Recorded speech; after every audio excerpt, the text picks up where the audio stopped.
chi YouTube channel la ko na be ho so si na bo nun a je so mai salam ka hin bo le na hi chứ giống lệ hầu ít cái không nó ho lại cái lời không nó ho ông thầy thì chính giống lệ và thì nên thu tiền ho xây giống đinh lệ xây giống đinh ai coi vào social media ho mang chắc là ai coi ra lần giống ba thì chú thằng bạn này bị về này giống lệ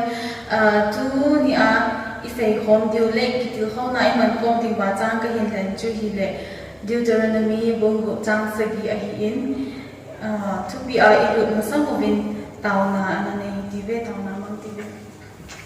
nung sẽ nói đến các bạn có thể bảo cái bảo vệ năng man phải có thể hồi này bị ở ngoài chỉ có thiếu bốn thì hồi bảo tông dòng thấy đình lệ phải thấy là thế hồi này bị ở giàu lớn là mình thiên cái hiện thằng vậy này tôi thì áo dòng hẹp bảo trong tròn là tôi thiên ngang mong khi mà chọn là đình tiêu hi năm mai in anh ấy in mang chạy in là tôi tiêu vào dòng hẹp bảo kim hoa đề bằng hi là mình năng man để bằng tạo cho xây độ thì nên tiếng nào anh ấy in mang cho đình in ý kim năng mà cũng đang mang đợi tranh xây cho chị sân mà tóm tạo là độ chị suốt cái sau mình cái hiện thằng mình hi Amen. Deuteronomy bung segi trang segi nahi ka hin than nahi Bible trang pe thi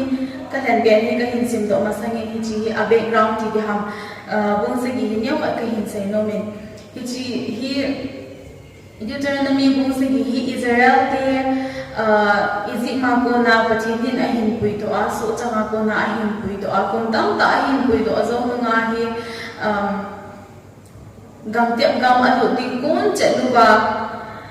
pathinin atha bia abol diu adai sa ho abol lo diu adai sa ho atha bia hin se kin na hi in be sa na achun hi ji Deuteronomy bung segi na achun pathinin nam segi lin ta ho hi hin men pha in hi mi te Girgas mi te Amor mi te Kanan mi te Feris mi te atin hi ji nam segi ho hi Israel te sanga hi nam lin zo le nam ha zo hi zong le pathinin nam ho kapi ding Israel te kuna kapi ding a hi atin hi chi hi am hon api chaya a hin lo chai pha no le pathinin a dei sa ki kha chu hi a hi le abo na chu na su kam hel jing ding i ma cha athil a lo ho agan cha ho i ma cha bet lal nei lo hi lan om diu ati hi a hi athupi na khat hi changli na hi hin siming kate bung se gi changli na izin na mitile chuta na bolova a hi le na chapati chun ke ma ai pui lo diu ai zui na ba ko nin ma mu vintin pathil lim ki sim thu ho chu a zen le sa diu chu tiang le na ho do na pakai nu han hu deu za jing ding a hin het man lawa pakai jin nang ma na su mang hel jing the a hi ati na hi cha hi pathinin abol diu do to abol lo diu azi a reason zong api na la hi chi si a hi nei nam nam ho to na ki chen lo ding tin a se na hi aban ke na tu ni adinga ka chang hin than pen hi ka sima sangin thil ne wa ka hin chai no ki ni Israel de hi I ham khat ti ana lungel wa khat ve ham to hi na ki ngai to kha wa ipidinga nam hi za na hi pathin hin Israel de khel khel hi a sen do ham lungela na nei kha wa hi le to ka hin sin ding hi phaten anang ai vel lang answer adon du na chu hi in bung sagi chang sagi na achun pathin hi tin ase na hi nam dang dang mi him hi za sa nga hi nam ho na tam pen ji wa pakai na lung sit wa na hen do zi mo hi poi azi chu na ho hi mi him hi za na a hlom pen ta na hi a hi soi atin hi pathin no pin na chang ta hen la hi chibai ko changa ko na ki he to chi le Israel te hi ahat anahat pen ji o ai lo le achi pen ji o atinel sa ji o zong a hi ti point pathinin a hen na hi anel pen abol thei lo pen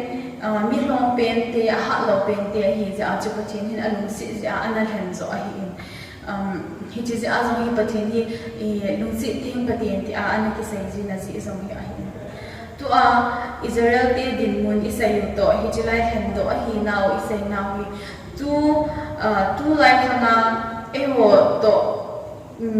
kitie ka thei pina kilo na hi akiba na hi thum da bang hi ka hel na to no me chu hin sei ti wa hi in tu lai din mun to akiba na ta khana point khana chu hi hi le Israel te zong hi so a lai wa Egypt gama so a online ba chu pathinin ahin pui do a chu ahin pui do zawa chu gam dep gam khoi zo level noi lu na gama ka pui lu diu na hi atin hi chi alungel wa ga do ku zenga chu chi o hi chi banga chu e ho zong hi ipu ipa teo khang ipu son te khang la ya sungbul thingbul a ho lai ba chu e ho zong chu satan noya anaki hin chon sit na noi su ta ma anaki ma hin hi chi a ko na chu pathinin hin hu do ba hu hin na thu hin se pi ba ta san cha te hin hi o hi tai hi cha chu e wan zong Israel den kanan gam aga da ba ba chu e wan no i ga da no chu hi le Zion ho pi ban gam chu i ga da no hin hi chu e ho yum ki ba na he chi thu sim to hong ki ba na point kha cha hi tai ale point ni na yum ki ba na chu i bi ham iti ki na hi le to ai sei ma bang wa hi Israel te so hi kanan gam a ding kon chat wa hi pathinin boarding ball loading to pi tam ta ho a hin se hi chima banga che ho zong hi Christian hin mo ta san cha te hi na wa hi a hai sing hi bin pathin hin i boarding le i ball loading hi tam ta hi ai da ha yo ai se yo hi New Testament la nga zong jesu in tam ta se hi chi ho chu i ball jing lai ba chu so cha pulin a sei banga chu Christian hin go hi lai ki te he ti ma banga chu ilung tup na o iga da pe no Zion ko pi ban gam ilung na ding ba chu hi chi thu pi ho chu in sin diu din mo na i nai ta o hen chu Israel ho hi chi na din mo ta ke ba na ni a hi ke ne ale athum na kahin te ka nom ke pen chu ni la aso a chu isin ta bin chang li na pa kai lum han na pakai lum han hung deu za jing ding a hin het man lo ba pakai na man su mang hiel jing the a hi a kitin hi chi abun hi chi chang na ko na zong hin ka thu pi to zong hin ka hung ka hung la do na pe na hi pathin hi alung si na I he ding zui ba hi alung han na ti zat ji da zong hi het a pe ana hin hi chi a ka hin te ka alung na hi tu la hi ba noi na si I ve na hi le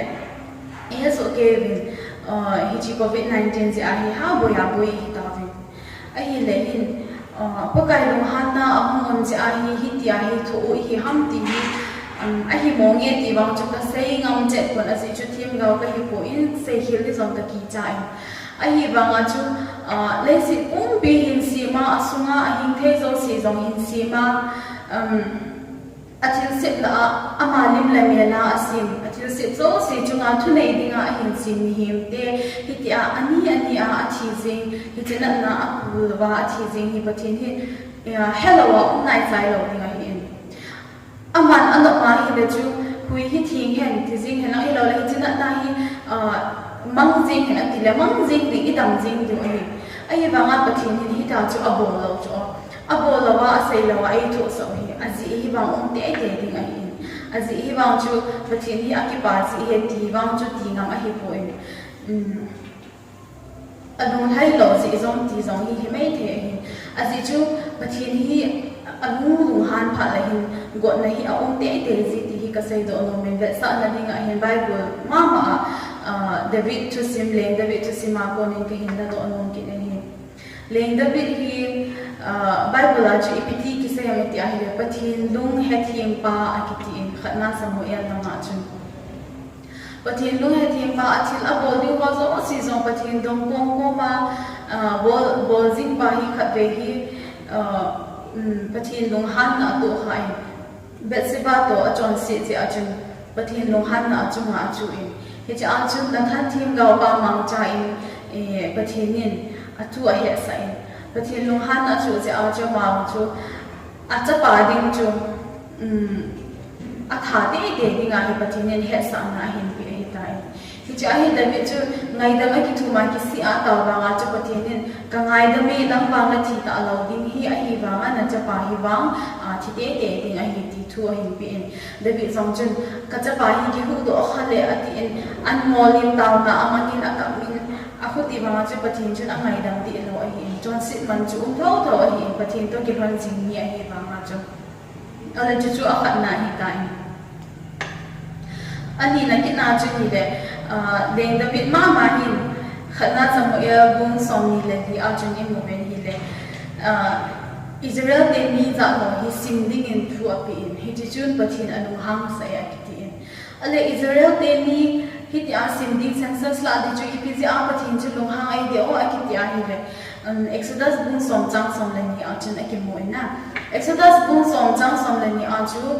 pathin hin Israel te ko ma chu i ham ti a mi za na sim no wa ahia ahile mi khanin alung manza chu akipi masana ngai ata aman ding akipi ngai ati in hi chu mi za hi ki mo sim thai lo ti na hi bangin David chun anu ya chu mi za nu ham ti he nom ja chu pathinin abol ding a sai masan wa chu bol lo hi la chu order amo so a thu amo so ja chu pathin chu lung hanga ga thim ga pa mang cha a chu David chu aga so sa ki ahin David ko ma chu pathin hi na chung alung a hang mo ni nang hi choice thum na pi he atin jo thum la hi khat pen na ki landing a he atin a khat na chu hi a hi le kum thum sunga na ga ma hi kil ga la sa ding ham a hi la ba hi le hathum sunga hi na ga mi ma ya hi na zama na ki se le ding ham ahi lawa hi le nithum sunga hi gamna hi si na gama kalan sa ding ham atin jeho thum chu ki hlenin ati ni pathin ne leng David in wa khil ani ja cha ahi le David chong hi ngaidam chu athum na in ba ma chu ato hil man chu got na chu mu tho da hi si chen ama zong pathin ko ma midang ma ya ka zama ka kisel sa hi pathin mai so kisel ling ka tin jam ta ngi atin ni thum sunga gam na hi si landing zo cha ki hen ta na hi he ji chen Bible a chen na Samuel ni na Samuel kun som ni le li a che pi ki sem te le gam na hi si chu pathin ni asai bang chen a hung langin ni thum sunga chen mi sang som sa gi chi zi nga hi leng pa khat pathin lungial he thien ni ki ti leng pa khat chuna thil khat a bol hial se a chu a leng gama chu ni thum sunga chu ni sang song sa gi chu chi zi nga hi chi hi adam dang zong sai ding hi le tam ta om na in tin hi zong le David tu sim ba wa chun sai hi ta ti David tu sim ti la wa zong thim gao tam ta wa di na Old Testament no hi ibe na hi le hin tam ta Jeremiah a hi in Amos a hi in Zechariah a hi in pathinin Israel ten adai lo lam abo pha na le go na hong long ding wa cha tam ta chu asai si hi million sim thu na ho wa hi le khoti ding ati in tam ta hi ta hi warning ki pe si hi zong le hi chu ho thu ki pa pen na kha chu hi le a chai na hi chu ho ta bang gao sam na chan na diu punishment a chan na diu go na chan na diu tam ta hi ta sai jing la hi a chai na hi pathin din a saw sa jing kha chu hi le a hi ba ngin thi kha hi a saw sa jing a hi ba ngin kami te chu a hung ki he yu wa kisi a taw na man wa hi le ka ngai dam ding a hi ti hi a hai le ke ji po a saw sa jing a chuan si naw chu ti san bangin du jing jong le bu bang ka ban sa de ki ti ki ne jong chu Isaiah a ki mu ki ne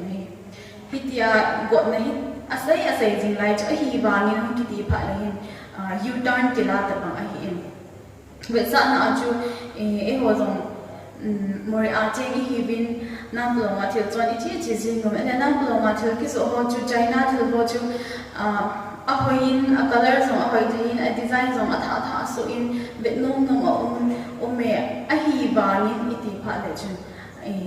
thu a chi jing lai chu u turn hong la hin a hi ba ni a hausi poi hong ya hi le a ki sei ma sa hoi no ho so si chu a le ho si hi tai chi ta ba ma chu pathin zong hin Israel de adi satna thim ga ho le kha ho hi si ma hi le Israel te alo chau dan ho pathin maya ko na ki hei mang dan a hai bian ba pathin along ha na ko ti ding tam ta sai Jerusalem ko ba ka su si ding hau in ka su si ding ti wa tam ta ho si chu a hi ba nin ati zi a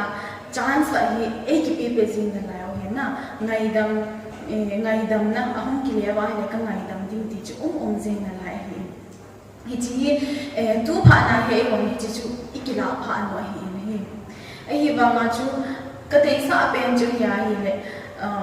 pathin ngai lut na noya lung sit na noya I umji lai wa hi pathin hi ki cha la umji gin umji zong hi langa hi I hai lo di lo de ti ka tim nom na pe na hi azi chu pathin hi alung han hi ti za ma ma hi Israel de zong I chi ma ko na so a hi na ma ko na a hin pu to a kum som li ve ve mai bo le mai lo ma hi ta cha hin pu ya kanan gam a hin pu lu na hi chi za wa leng a thum le leng a pi ki nen thim gao zong a nei vi a hi ba ma chu Israel de chu ka le pathin a ho ziu ka le ki he mang ziu ka le hun ki si ki ziu wa pathin a bial ki ziu ai bang num chon ki ziu ki ti chu pathin chu khok be si a le a chom la ma sai ding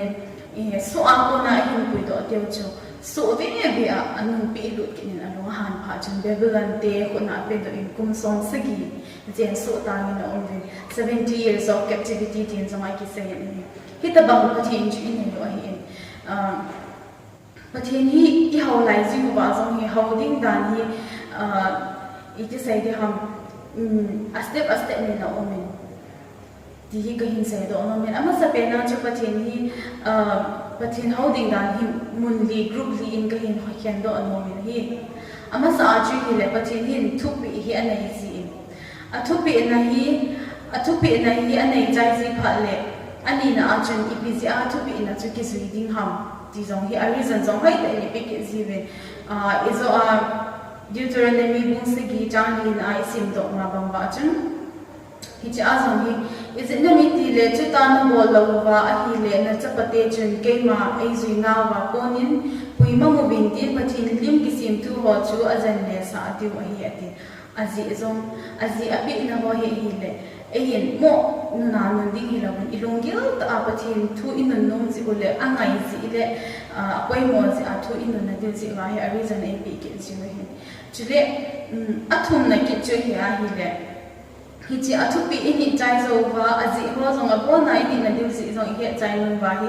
a sai in ngai wa thu pi in wa hi le hin athum na hin ni in ka hin khian no me ani na kha na chu hi le pha thei bo na I chang chi ta be pha thei bo chan na hi in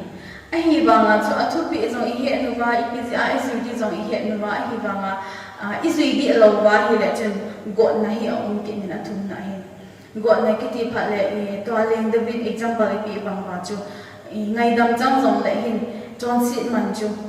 thau ji a hi ki chi hi a hi ale athum na ki ja hi ali na hi ai le pathin mi lung sit na pathin ya mi ngai lu na angai dam na a khoton ho hi ali na hi na hong chu pha ni ale e ho tu lai kha nga e hon pathin I ho dan bi I ve ni wai le a khat na a pathin thu bi ho hi ki sei bi ase ta lo ki gel bi ase ta lo dan na hong omen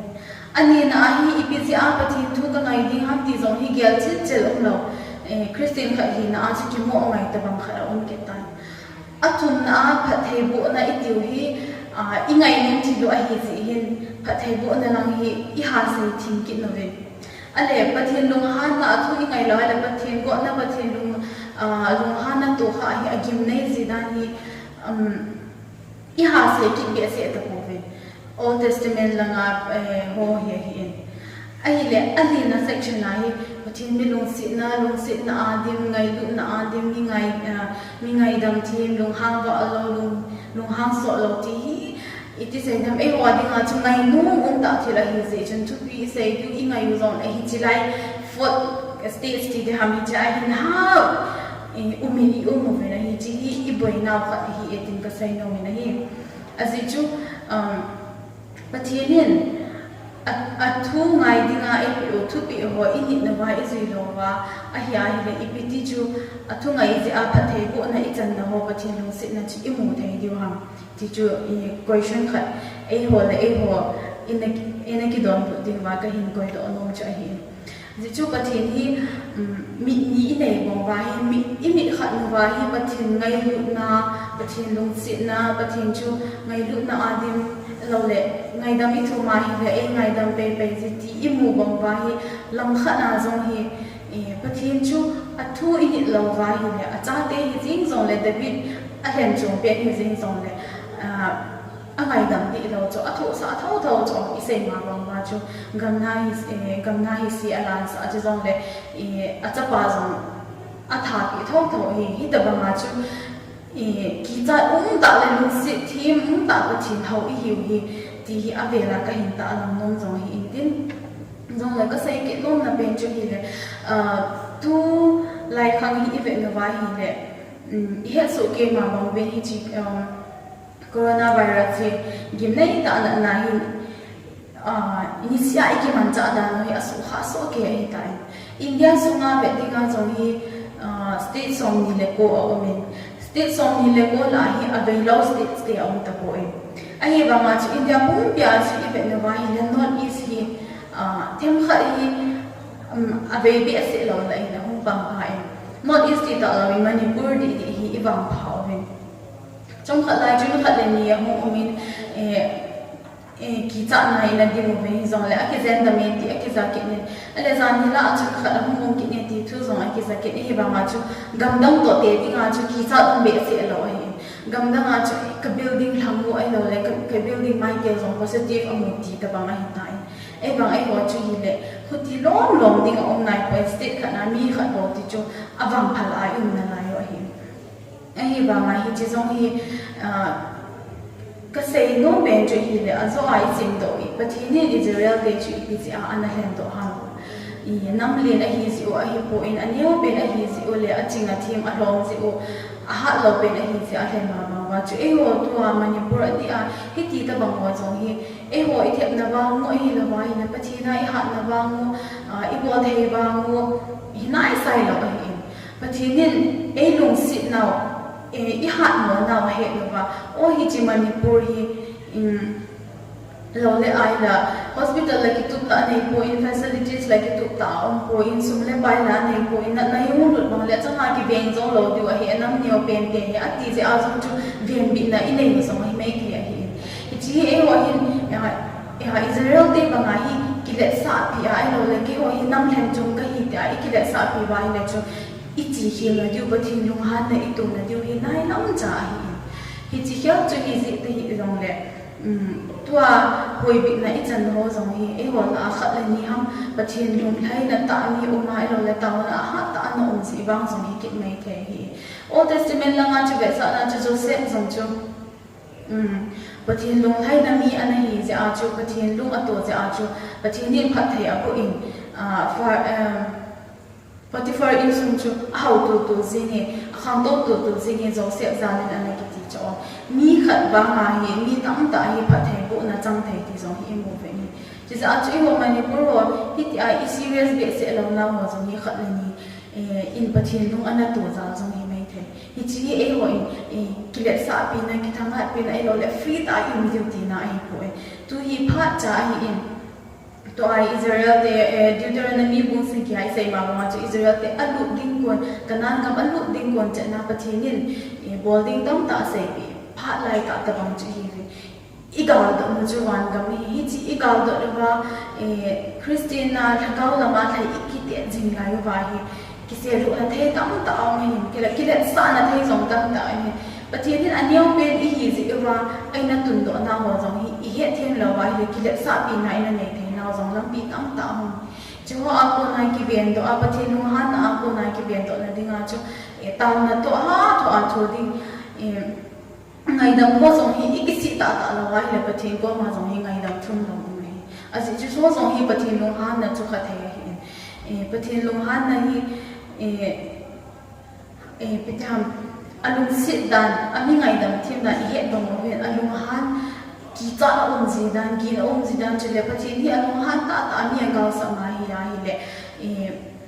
khang thum chan ge ha zo ga sa thei he ti chu mial che zin hi ti ve ki cha hi in cha ki bi ham ki ging ta hi lo le ching the ta en ka so mo hi tin la ka la ma hin pathin long de long ma hin ho mang zing hi ti ve ti chu ka hin tim nom na hi in tin tu hana ko to sai na hi chan chun ngai ta ti vin se hial se ba am le pathin ni ki ngai dam ti vin se kha se pathin ni bon cha de me pa